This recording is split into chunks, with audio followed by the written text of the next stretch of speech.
Assalamualaikum warahmatullahi wabarakatuh. Bismillahirrahmanirrahim. Alhamdulillahirabbil alamin. Rabbi shrah li sadri wa yassir li amri wahlul 'uqdatam min lisani yafqahu qawli. Amma ba'du. Bapak, ibu-ibu jamaah salat Jumat yang dimuliakan Allah, monggo kita lajengaken mutolaah dinten menika bab tafsir ayat-ayat Al-Quran. Mugi-mugi dadosaken manfaat dumateng kita sedaya, amin ya rabbal alamin. Kalau minggu kepungkur, Sabtu kepungkur surat Nuh ya. Tafsir surat Nuh ayat 1 sampai 4. Ayatnya sampun kula waos ing Sabtu kepungkur. Kula artikan, jelaskan secara sini sekedarnya. Saat ini kula baca tafsirnya dari Ibnu Katsir ya, Syekh Ibnu Katsir.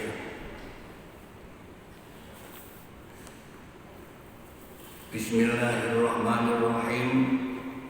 Yaqulu ta'ala mukhbiron an Nuhin alaihi salam. Berfirman Allah Ta'ala yang maha tinggi. Tidak ada yang bisa menafsirkan Ta'ala maha tinggi. Ta'ala itu dari kata ala ali, tinggi. Nah, maha tinggi artinya sangat tinggi. Ada kiai yang menafsirkan begini, dari tingginya, kalau kita ada di atas ini tinggi kan bisa kelihatan semua. Jadi wajar kalau Allah itu karena tinggi di atas, jadi mengawasi semua. Ada yang menafsirkan begitu, itu mereka tafsirnya sendiri ya. Maksudnya ya maha tinggi, maha besar, maha agung gitu. Kalau maha besar itu maksudnya besar itu ya, tidak ya, yang maha agung. Yaqulu dari kata-kata kola, yaqulu qaulan, kola berkata, Allah berkata. Jadi ada yang memahami kalau kita ingin mengetahui, mengamati, mendengarkan, mengikuti perkataannya Allah, nah itu bacalah Al-Quran. Nah, Al-Quran itu artinya qauluhu ta'ala, perkataannya Allah. Kemarin sudah saya sampaikan bahwa kalau dalam ilmu tauhid, ilmu kalam namanya ya, qaulnya Allah itu, kalamnya Allah itu bila harfin wala sautin, tanpa huruf, tanpa suara. Nah, bagaimana ini kok bisa yaqulu ta'ala, berkata Allah? Nah, itu ya, berkatanya itu bagaimana? Makanya kalau ahli tafsir itu mengatakan bahwa yang ditulis itu, yang diwahyukan kepada Muhammad itu dengan bahasa Arab, karena Muhammad orang Arab. Dulu pernah saya sampaikan, mengapa kok diturunkan di Arab, kok gak diturunkan di Jawa untuk Indonesia? Ya, karena pada waktu itu yang sangat rusak masyarakatnya sudah tidak mengenal agama. Lama-lama itu agamanya Nabi Adam, Nabi terus sampai Nabi Isa tidak kenal, sudah banyak berubah, ya dirubah oleh pemimpin-pemimpinnya, sehingga tidak mengenal ayah Nabi Muhammad yang kata bolak-balik itu namanya Abdullah, tapi tidak mengenal siapa Allah, itu sudah tidak mengenal lagi. Maka diturunkan ayat Al-Quran di sana. Dan diturunkan karena Muhammad itu orang Arab, maka diturunkan ya dengan bahasa Arab. Maka bahasa Arab itu bisa ditulis. Nah, siapa yang membahasakan Arab itu? Apa Allah? Apa malaikat Jibril? Nah itu para ahli khilaf. Ada yang mengatakan itu Muhammad, ada yang mengatakan malaikat Jibril, ada yang mengatakan langsung dari Allah itu. Ya. Lalu terentak kepada Muhammad terucap dengan sendirinya, karena karena Muhammad itu orang Arab. Seandainya Muhammad itu orang Indonesia, barangkali Al-Quran ya colok Indonesia barangkali gitu. Ya begitu. Ya, makanya di sini saya teruskan, yaqulu ta'ala mukhbiron, Allah berfirman mukhbiron, memberi kabar kepada umat manusia.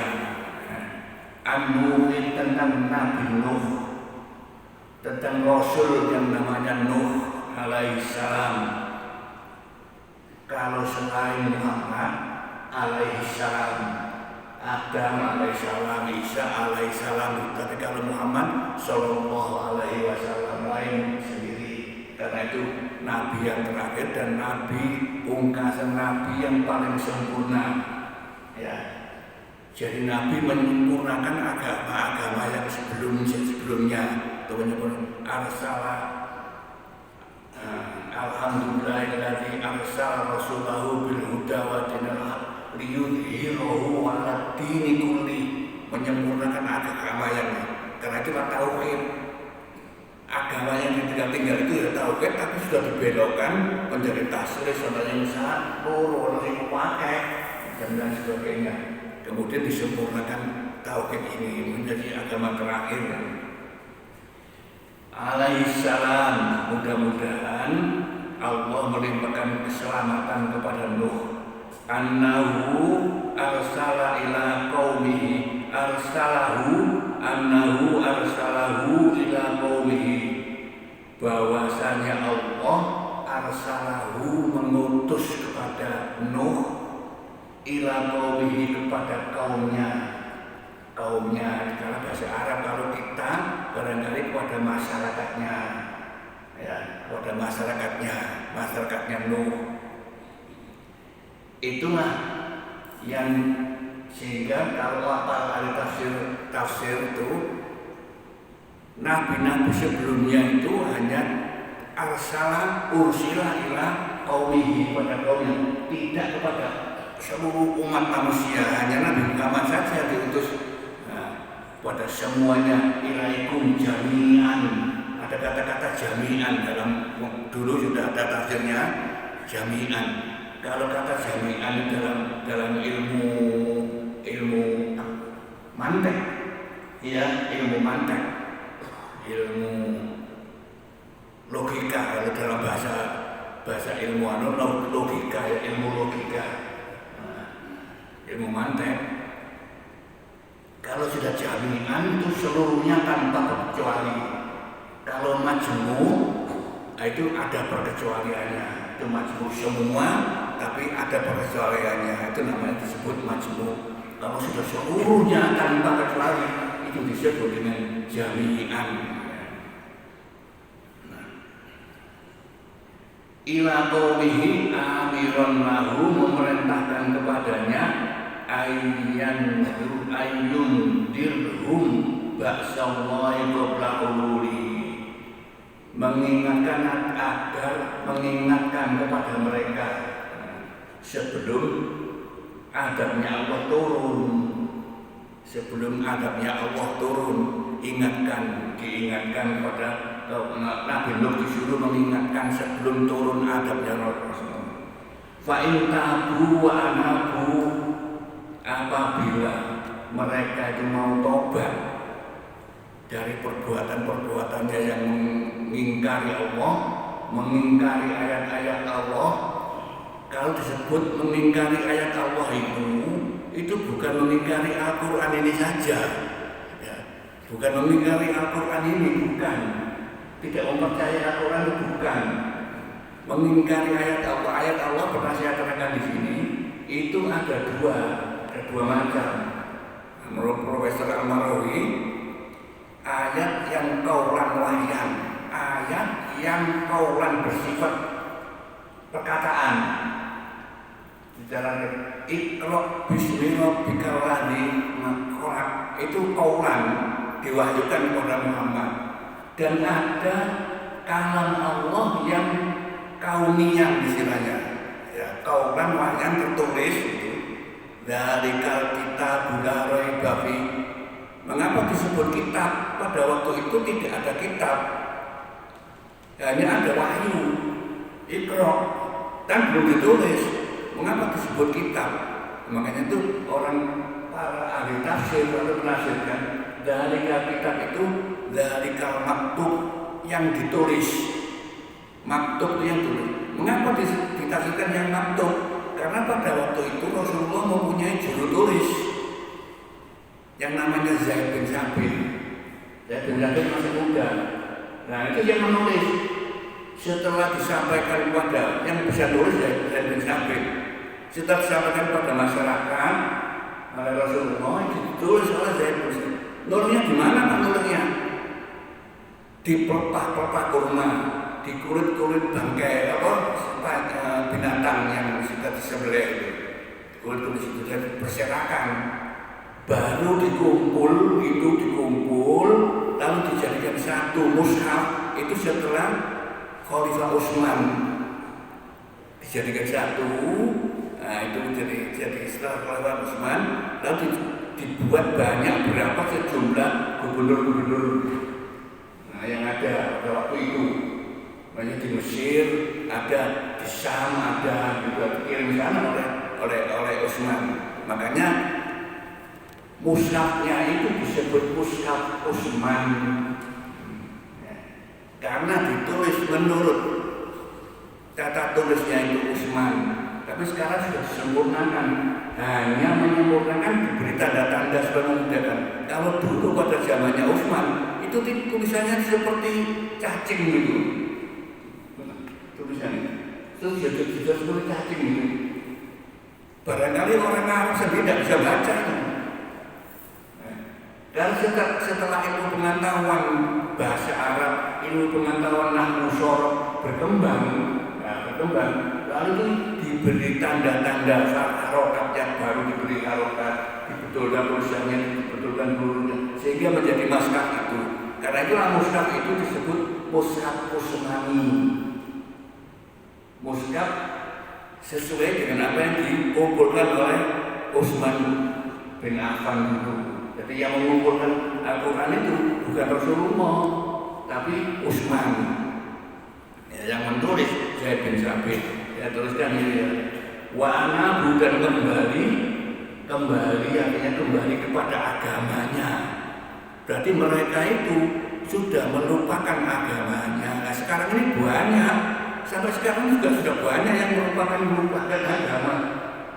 Nah, agama Islam aja sudah bisa apa berbeda-beda. Mana yang betul? Nah itu yang repot ini ya. Makanya sering saya katakan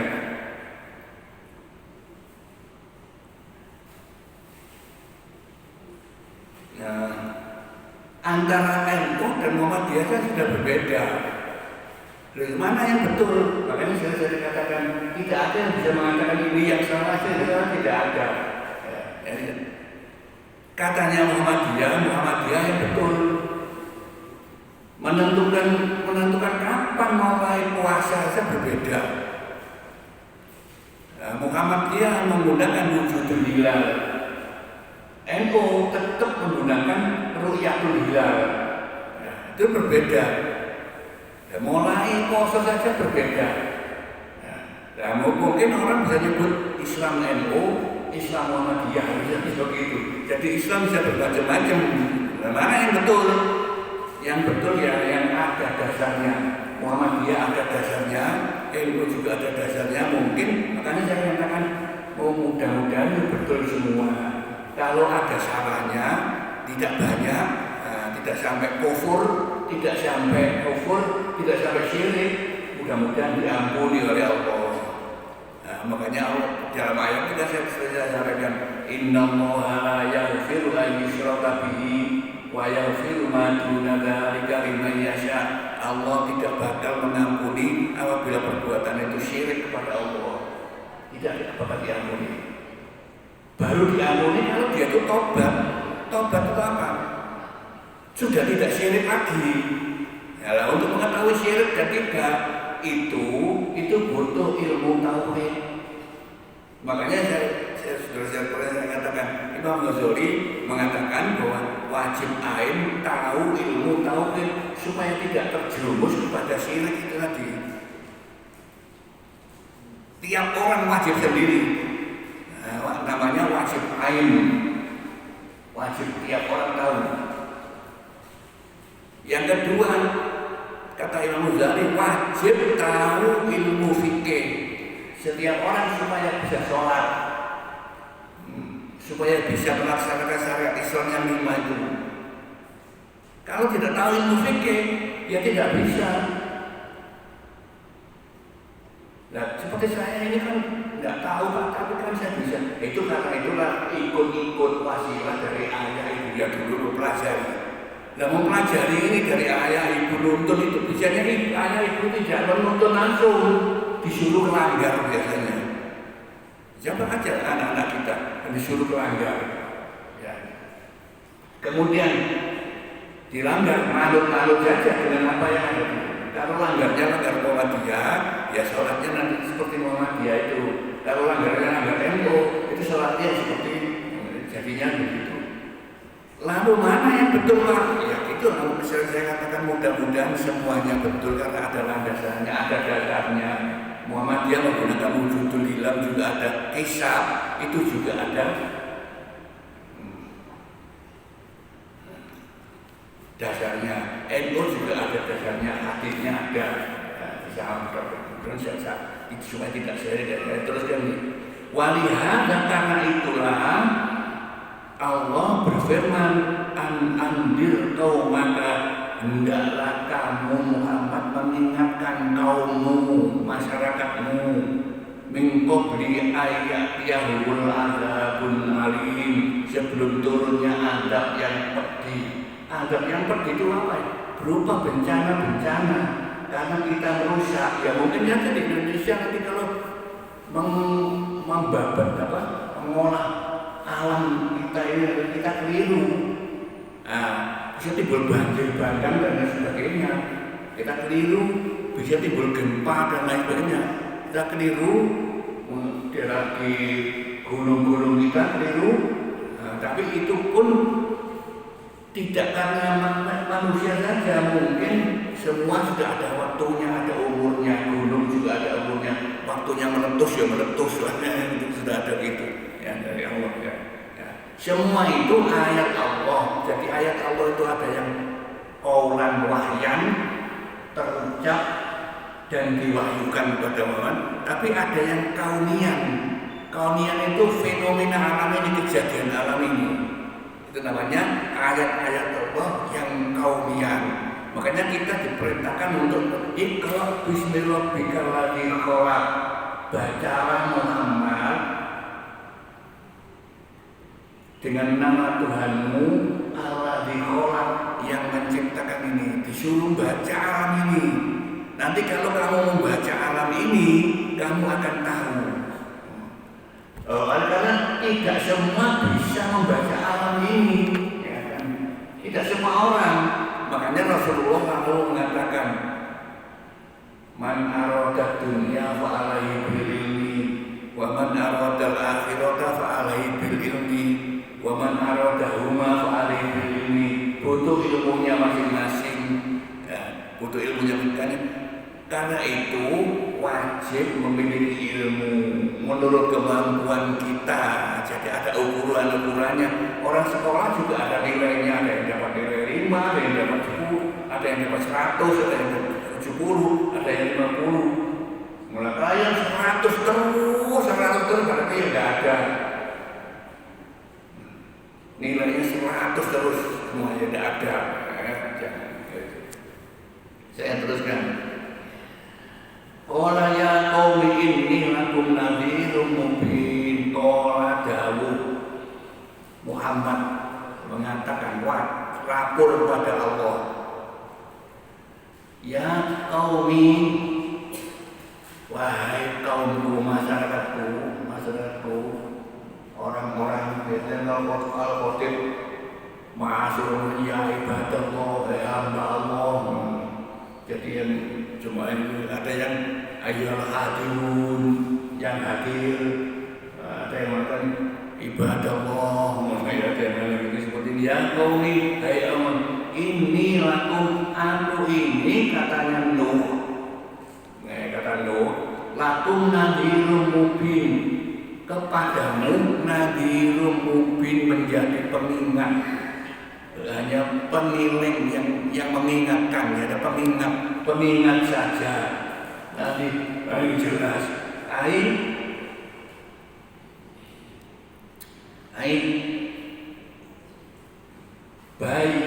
Bainan nadhara zahirul amri wa nabi. Menjelaskan saja fungsinya itu. Makanya Rasul itu fungsinya hanya menjelaskan saja, hanya menerangkan saja, mengajak saja. Dia itu mau apa tidak mau, itu Allah yang memberikan hidayah. Karena itu hidayah hanya dari Allah. Manusia tidak mempunyai kewenangan memberi hidayah. Karena manusia tidak mempunyai kewenangan memberi hidayah, tidak ada kemampuan untuk memberi hidayah, itu hak prerogatifnya Allah. Kalau ngajak orangnya tidak mau, ya jangan kaproki. Gitu. Ya, kudu sabar saja katanya Allah. Suruh sabar saja. Muhammad juga tidak begitu, hanya wa ma 'alaika illal balaghul mubin. Tidak adalah Muhammad kewajiban bagimu kecuali hanya balaghul mubin, menyampaikan saja. Dia itu mau Islam apa tidak, itu Allah yang menjadikan. Karena itu sering saya katakan, karena itu yang disebut Al-Hadi, yang memberi hidayah itu hanya Allah. Kita tidak Al-Hadi. Kalau kita percaya bahwa Muhammad itu Al-Hadi, berarti kita percaya ada dua Al-Hadi. Ada percaya Muhammad, ada percaya Allah. Gitu. Makanya sudah saya katakan, kalau nyebut Al-Hadi gantilah dengan An-Nabi saja.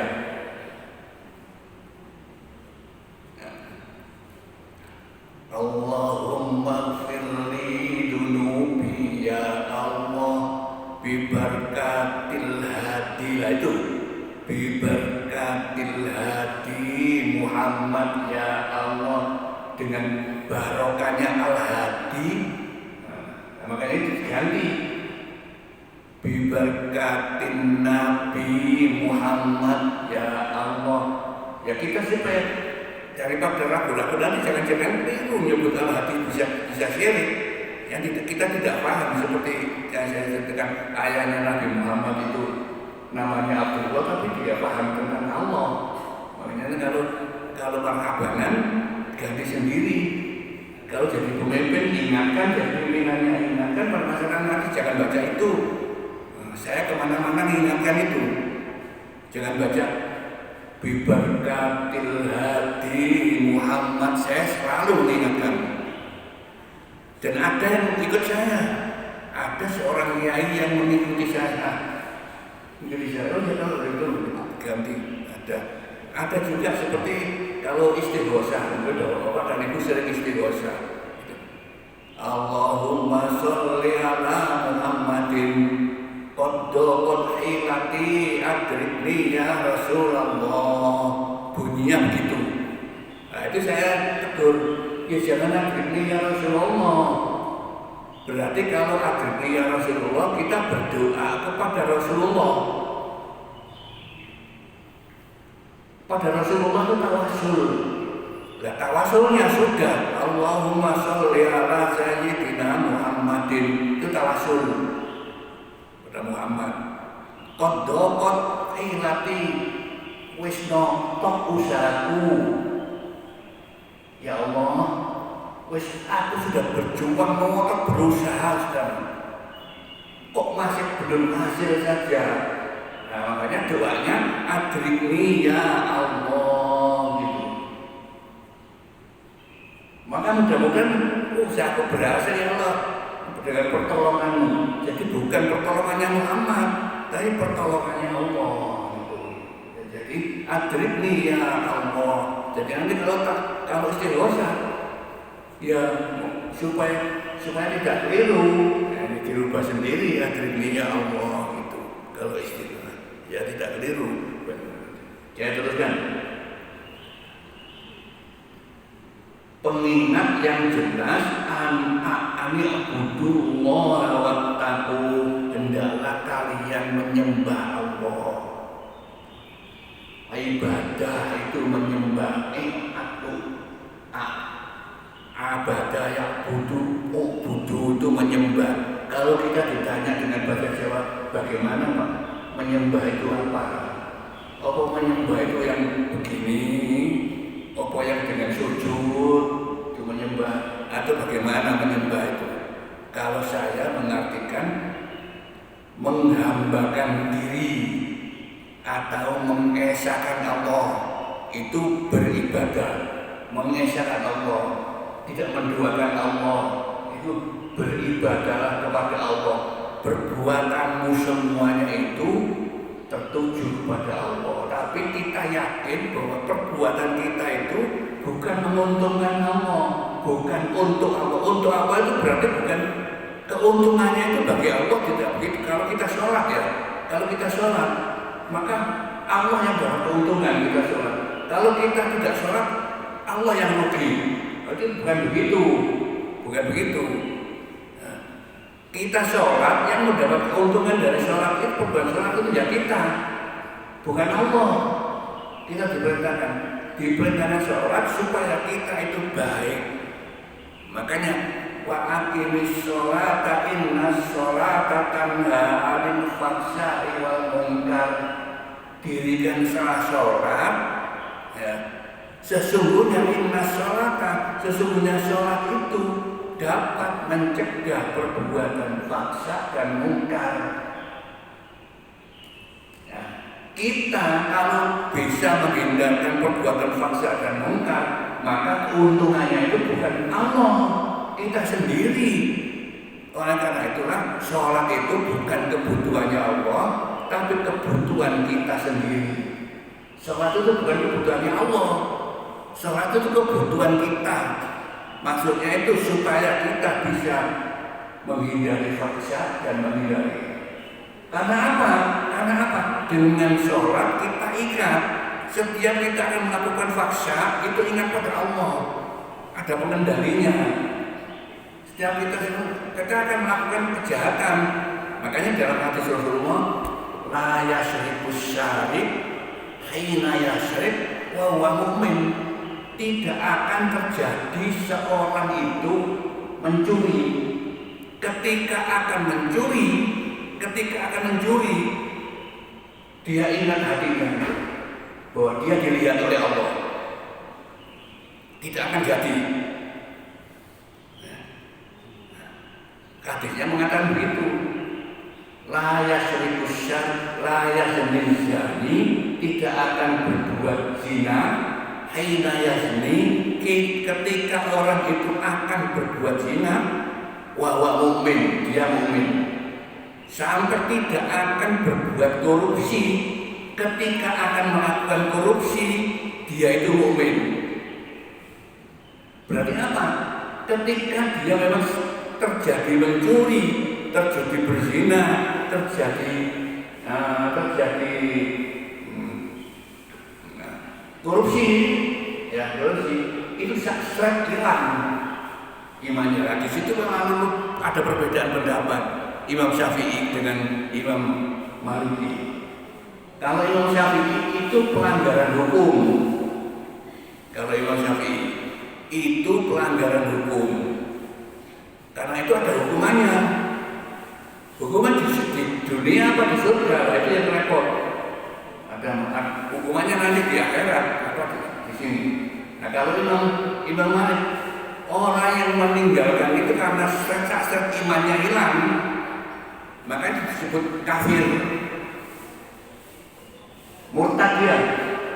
Jadi orang Islam meninggalkan sholat itu menurut Imam Hambali itu tak seret itu hilang imannya. Karena saat imannya hilang, maka dia itu kafir.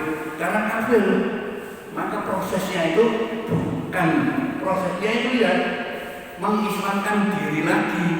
Kalau dia itu punya utang sholat, ya nyaur sholat. Kemarin di fikih itu ada waktu saya baca, orang yang murtad meninggalkan sholat sudah berapa hari, maka dia itu masuk Islam lagi, maka dia wajib, kecuali mendapat hukuman, wajib qadha sholatnya tadi.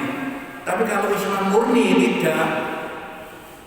Kalau kafir murni sejak awal sudah kafir, masuk Islam, maka dia tidak wajib qadha. Kemarin karena ilmu fikih gitu. Ya. Nah, mengapa? Ya karena selama-lamanya dia tidak pada sholat sudah orang kafir. Ya sudah pasti itu dapat adab dari Allah, dapat hukuman dari Allah. Ya sudah pasti. Berbeda dengan yang murtad. Ya, saya teruskan sedikit. Ani abdullah wa taqu aytuhu maharimahu wa tatanidu ma'atimahu. Artinya tinggalkanlah larangan-larangan Allah. Wa tatanidu maka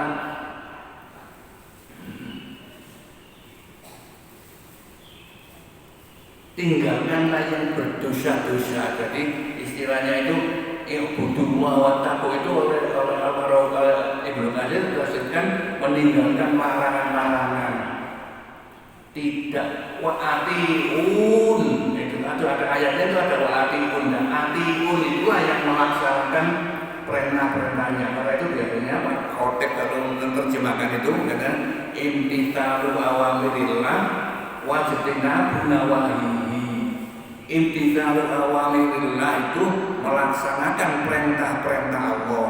Wajtinabu nawahihi itu artinya menjauhi larangan-larangannya. Nah, di mana perintahnya Allah? Ya di dalam Al-Quran dan di dalam hadis. Makanya itulah hukum. Itu artinya hukum. Itu adalah kitabullah dan kitab Rasul. Itu hukum. Kemudian pemahamannya kitabullah dan hukum dipahami oleh para ulama, ditafsirkan oleh orang, biasanya disebut dengan diistimdadi, diijtihadi. Istimdad itu digali pengertiannya, ya digali.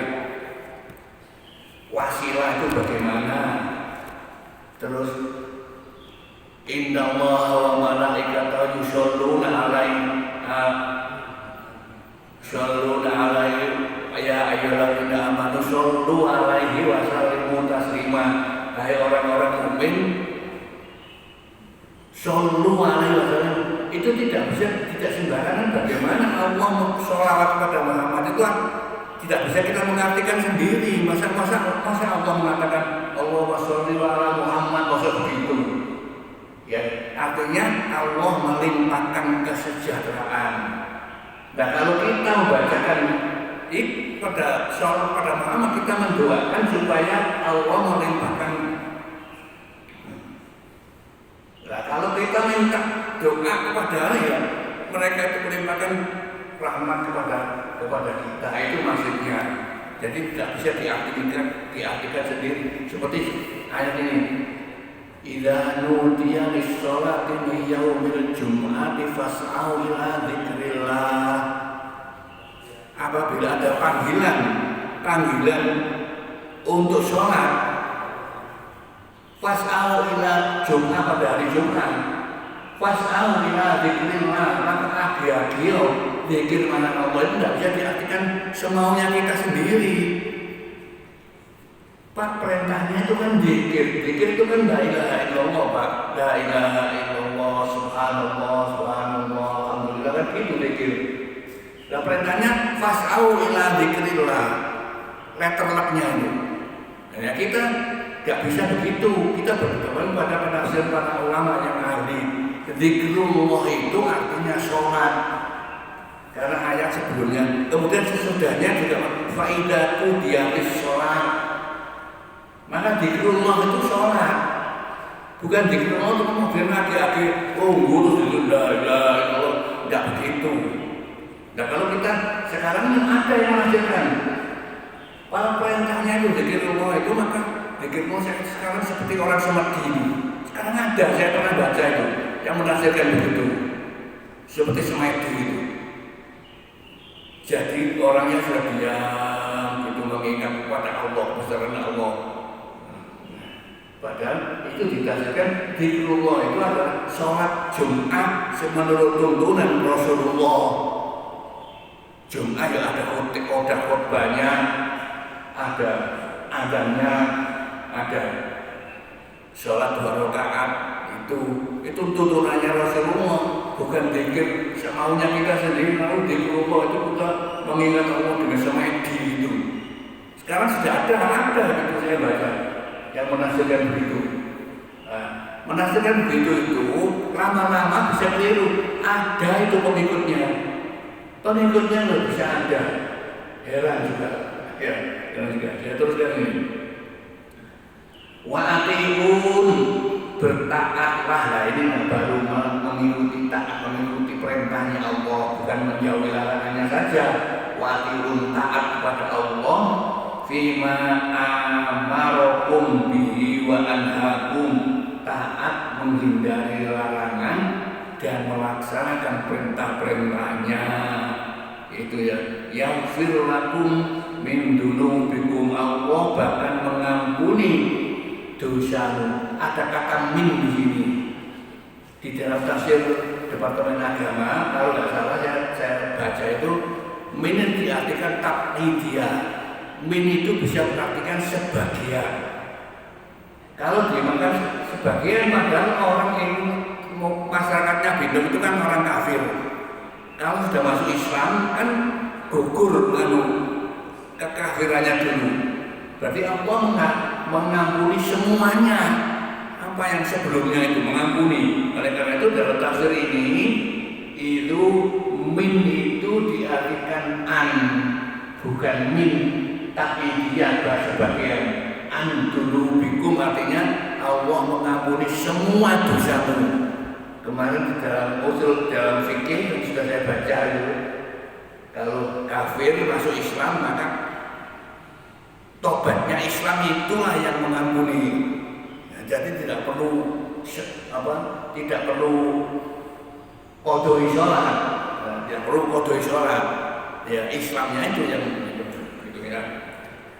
Jadi min itu ada artinya tidak bisa, itu artinya apa itu berarti mengganti Pak an, min diganti an, bukan artinya itu artinya an. Kalau di sini apa itu Ibnu Katsir mengatakan ini wa min hahuna, dan huruf min di sini, huruf min di sini itu kila inna zaidatun, dikatakan bahwa itu zaidah. Jadi tafsirnya itu ada, itu min itu hanya zaidah saja. Itu tafsir. Kan tidak boleh dihilangkan. Min dihilangkan nggak bisa. Yaghfir lakum dzunubakum itu tidak bisa. Karena aslinya ada kata minnya. Karena timbul penafsiran. Ya. Makanya di dalam tafsir Ibnu Katsir ada 2 kemungkinan, min itu zaidah tambahan, ada kemungkinan min itu namanya an, dari dosa-dosamu. Kalau kamu bertobat, kamu ubudullah wattaquhu wa ati'u yaghfir lakum, Allah mengampuni semua dosamu, bukan sebagian. Semua dosa-dosamu. Berarti kalau masuk Islam, bertauhid, melaksanakan syariat Islam, maka dosanya terampuni. Tapi kalau orang murtad, keluar dari Islam, kemudian masuk Islam, wajib ngodoi. Sekarang ada itu, kemarin yang mengaku ada seorang tokoh mengaku tidak sholat lagi, ya mengaku tidak sholat, meninggal karena apa? Sholat itu percuma, katanya begitu. Ya, ada sholat percuma itu. Rasulullah saja sholat, sudah Rasul masih sholat. Nah ini mengatakan karena sholat ternyata masih bentrok, masih berbeda-beda, masih aneh gitu. Kemudian dia ya kalau itu namanya murtad. Kalau lama murtadnya ya wajib ngodoi utang sholat itu. Saya teruskan Ai idza fa'altum ma amarakum bihi wa saddaqtum ma arsaltu bihi ilaikum ghafarallah. Apabila kamu mau mengikuti peringanku, mau beriman kepada Allah, membetulkan saddaqtum ma membetulkan apa, membenarkan apa yang saya sampaikan ini, maka Allah ghafarallahu lakum dzunubakum. Tidak pakai min lagi, ini tafsirnya ya, tidak pakai min ya, saya kira begitu sampai di situ ya. Wa yu'akhirukum ila ajalin musamma, dan Allah akan mengakhirkan, memberi kesempatan untuk hidup. Karena apa? Tidak akan musibah-musibah, tidak ada kekacauan-kekacauan, tidak ada, menjadi tenang, maka hidupnya akan menjadi panjang. Nah kalau timbul malapetaka ya berakhir, belum bunyi, belum tet. Wa yuhadzirkum ila ajalin musamma, artinya memperpanjang umur. Karena itulah di sini dikatakan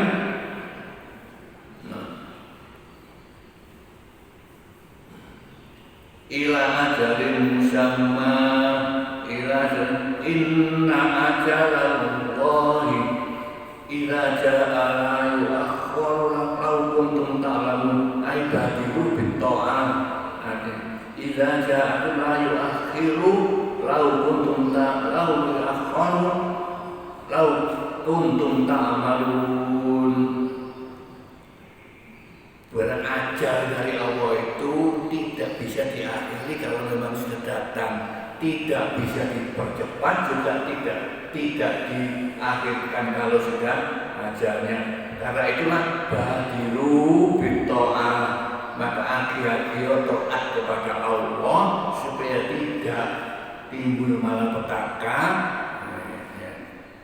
Ya, kalau tukaran sendiri ya jadi malapetaka juga. Indonesia sekarang sudah agak gawat ya, ngelok-ngelok pemimpin yang dalam dewe, saya kira ya, mengumpat pemimpin sekarang dewe.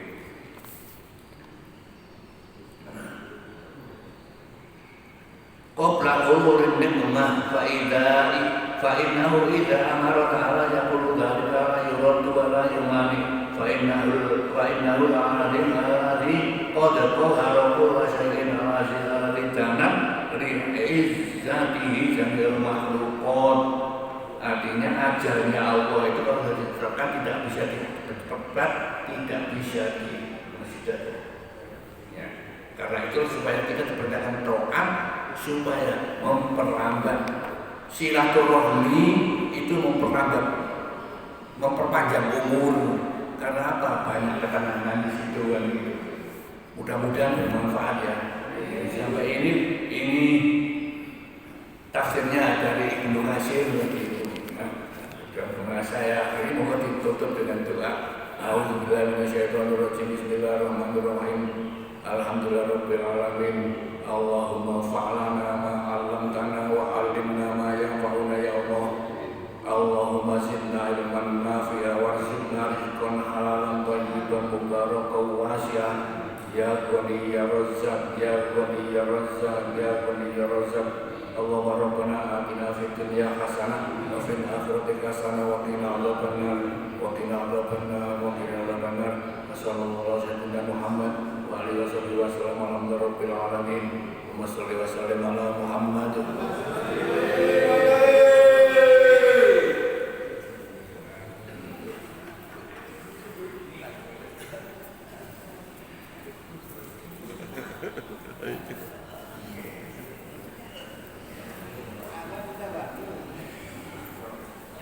Yeah.